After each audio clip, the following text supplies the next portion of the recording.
1977ஆம் ஆண்டு ஆட்சி பொறுப்புக்கு வந்த எம்ஜிஆர் இந்த ஆட்சியின் மூலம் ஏழை எளிய பாட்டாளி மக்களுக்கு என்ன செய்ய முடியும் என்று சிந்தித்து செயல்பட்டார். ஒருமுறை ஒரு பத்திரிகையாளர் முதலாக ஆட்சி கட்டிலில் அமர்ந்திருக்கிறீர்கள், இதை எப்படி உணர்கிறீர்கள் என்று எம்ஜிஆர் அவர்களிடம் கேட்டார். அதற்கு பதிலளித்த எம்ஜிஆர் 1967ஆம் ஆண்டு தமிழகத்தின் முதலமைச்சராக அண்ணா அவர்களை தமிழக மக்கள் எந்த நம்பிக்கையோடு அமர்த்தினார்களோ அந்த அண்ணா அவர்களின் கொள்கைகளை மீண்டும் எந்தவித தடங்களும் இன்றி இந்த ஆட்சி மூலம் தொடர்கிறது.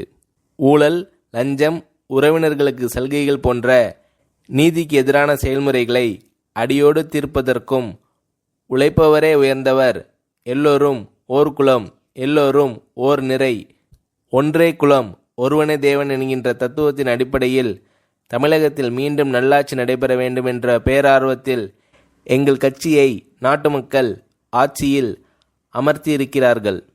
நாங்கள் மக்களுக்கு தந்த வாக்குறுதிகளை நிறைவேற்றுவதற்காக நேர்மையான சீரிய வழியில் உழைப்போம்.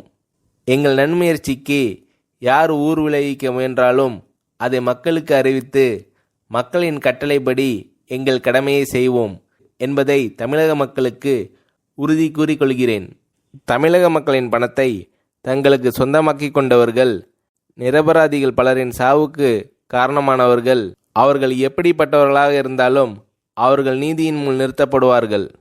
எதிர்காலத்தில் யார் ஆட்சிக்கு வந்தாலும் மக்கள் தந்த அதிகாரத்தை துஷ்பிரயோகம் செய்யாமல் தடுக்க, அவர்களை எச்சரிக்க நீதியின் தீர்ப்பு உத்தரவிட வேண்டும்.